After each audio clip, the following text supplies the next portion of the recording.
So welcome to my review of the Lunar Remastered Collection, and it's brought out by GungHo America and the old legendary studio Game Arts. And it's out digitally for PS4, Xbox One, Nintendo Switch, and Steam. And I'll ask you guys, are you excited about this remastered collection? Or are you on the fence? Are you one of these people who played the games originally back in the day, maybe on the Sega CD, maybe on the PlayStation 1, and you're like, I don't know, maybe I should jump in? Let's talk about it today. Now, I also looked it up for anybody who's like, oh wait, it's only digital? No, there is physical copies coming out, and I looked it up, they're exclusive to Amazon and some other video game outlets. And GungHo America, sadly, right now has said there is no plans for any special editions of the game in the immediate future, so that may change in time. Now, there was a Sony State of Play, and they showed all sorts of games, and then they showed the Lunar Remastered Collection, and everybody fell off their chairs. I did. I'm like, what? They're bringing this game back again? What are they gonna do? How are they gonna change it? We're gonna talk about all of that today.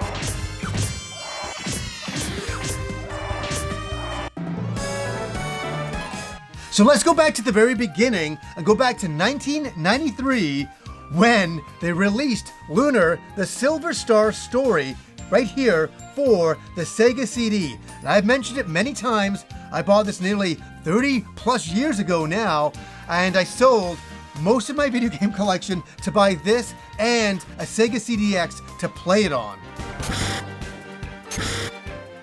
And then a few years later, we got Lunar 2 Eternal Blue in 1995.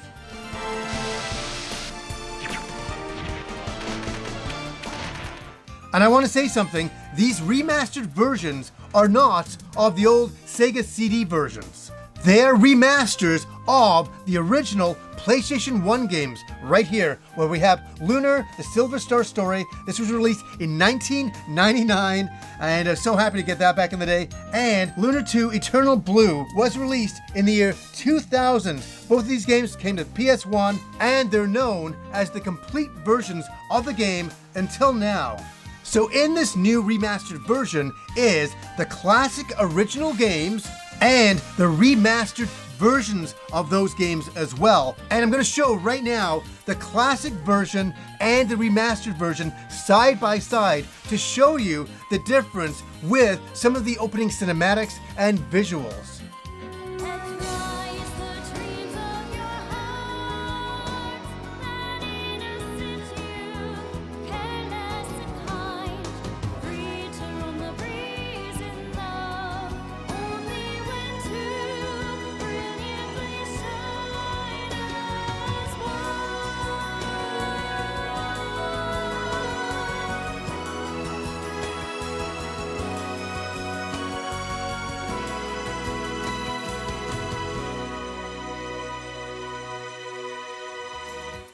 So yes, they've updated all of the graphics and all of the cutscenes, and what can I say here? They seem to have upscaled it, but also they've seemed to have drawn over it.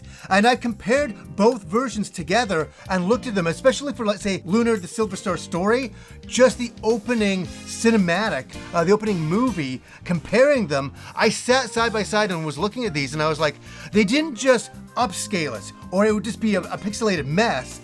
They've done something kind of fascinating here. They seem to have hand-drawn over it, and really colored in some sections as well. And I want to say that the end result is kind of surprising. I was watching some of the openings and I'm like, I can't believe how good this looks. And they've really done a good job with doing a bit of an upscale and redrawing it and really updating the visuals and putting a lot of time and care into it. And yes, the classic versions are in there as well as 4:3, but when you go to play the remastered version, they have a brand new widescreen mode. And you can choose your language, you can choose English, Japanese, French, and German. There's improved strategy settings, and one welcome feature that I absolutely love, and I never turn this feature off in the game, is the battle speed. So in the original games, yeah, they're from a different time, obviously, like 30 years, 25 years ago for the PS1 games. The battles were a little bit slow back then, and you'd be like, okay, it's a product of the time. This is what we were used to, so we didn't have a problem with it. But now you can speed up the battles, and that is so welcome to this kind of blast through and to level up a lot faster.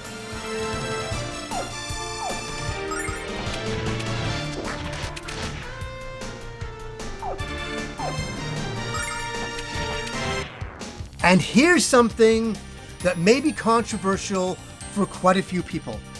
They've done, even in the remastered version they add here, they've redone the voice acting and the singing for the game. I should have known I'd find you here. Where else would I be? Originally, these games were brought out by Working Designs, and we all love Working Designs, and obviously they changed some of the translation in some of the original games that they would do back in the day.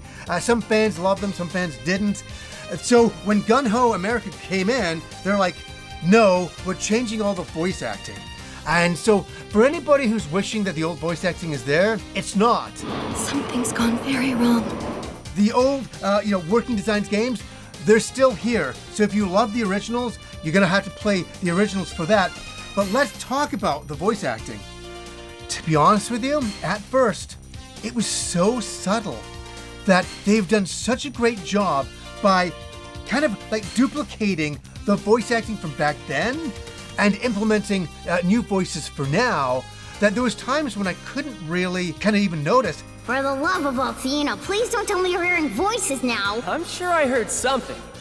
I'll do a comparison right now of the old PS1 versions that I have compared to the brand new remastered voice acting. In honor of the great Dragon Master, Dyne. I'm aware that Dyne was likely the greatest and most well-known member of the Four Heroes, Alex. I know that Dyne was probably the greatest of the Four Heroes, Alex. So yeah, the voice acting was different, and it shocked me when I was in combat and I heard Luna sing out to do her healing spell, and I was like, whoa, that sounds subtly different. La la la la la.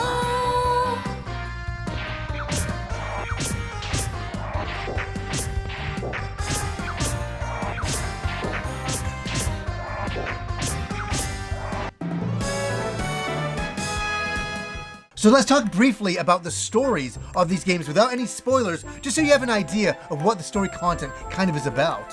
So we have Lunar the Silver Star story, and you play as Alex, and he wants to become a dragon master, and he joins up with his friends to take on the evil magic emperor.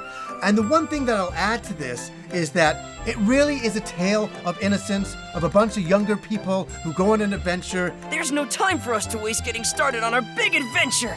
And it gets a lot more serious. And that's where I'll leave it. But if you want to know what the 90s was like for JRPGs, this is one of the ones that really cements it. And it's a real true classic.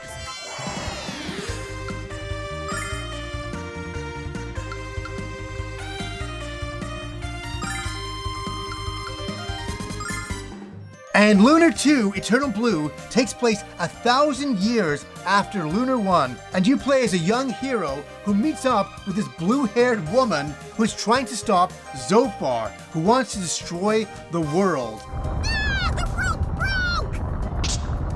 Ah! Yes, these games are from a more simpler era, and I like that. I do like that. I like the storylines in these. Both of these games are in my top 50 RPGs of all time. They're there. You can go check out the list that I put out maybe about 6 months ago now in a video I did. Check that out. Yeah!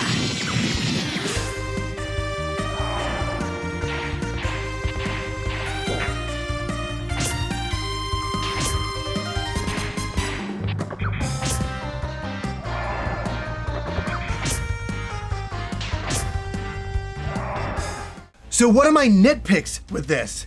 There's a few. I wish there was like a rewind button at times. I wish there was a speed run as well. There's a bit of a speed run in number 2 that's actually in the gameplay itself, but I wished that you could speed up running around the map at times. I thought that would be great. You know, fast combat.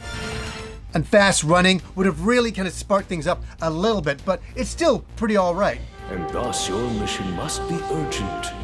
Okay, I've talked about the upscaling, and that has to be talked about here, is that some of the lettering and some of the profile pictures of the characters when they're talking are really upscaled, and you can really notice that. And sometimes it can be a little bit off-putting, especially with the letters, and you're looking at it and you're like, that just looks super upscaled. I mean, for anybody now with a trained eye, you can see that. But at the same time, what could they have really done with a game from like 25 years ago? I think they did extra good in the cinemas. Like, the movies are amazing. Like, I looked at the beginning of Lunar 1 and I was like, this is like the anime that I was picturing when I was watching it back in the day, but they've done such a great job that it looks like a real anime. It doesn't look all pixelated and washed out like the originals. They cared to really do these ones justice. It is rare for humans to venture into my lair, let alone ones as young as you three. And yes, the overall graphics are upscaled as well, and it's pretty good. It seems a little bit washed out at certain times, and sometimes it has a small blurriness to it. But at the same time, it's a game from 25 years ago. I mean, there's only so much they can do with those original pixels. But also, there's some filters that you can play with within the game. Yay! So who is this game for? Well, it's for fans of the original Sega CD games, or if you jumped in the PS1 era. And I played all of them. I was there right from the beginning. Lunar was always a very exciting game for me. I love the anime aesthetic of it. I like the JRPG combat of it all. I like the grinding of it. And overall, it's a great RPG. It's got a good storyline, a solid storyline, a very simple storyline. But again, it's from a different time, from the 90s. And I really appreciate that. And I gotta say, I appreciate getting this remaster now. Is it 100% perfect? No. Is it pretty good? Yes. Does it allow a brand new audience to discover these games? 100%. And that much really excites me, because to find some of these games now in the wild and pay some of the prices for them is expensive, especially going back to the Sega CD games. Obviously, the Sega CD games are included. We get the remasters of a remaster pretty much. And I'm very happy to see this out, and I've really enjoyed revisiting these games. And yes, changing the voice acting may be a bit controversial for a lot of people who prefer the originals, but some people might be jumping in for the very first time. Do I wish that they had made a deal with Working Designs to keep some of the original voice acting? Oh yes, for sure. They're nostalgic to me. I would have liked to have seen that in there as well. But I guess they wanted to do their own version, and this is it. This is GungHo America's own version of the original games. One day, I want to have adventures like that. Guys, what do you think? Are you excited about picking up this remastered collection? Let me know down below. So anyways, guys, until next time.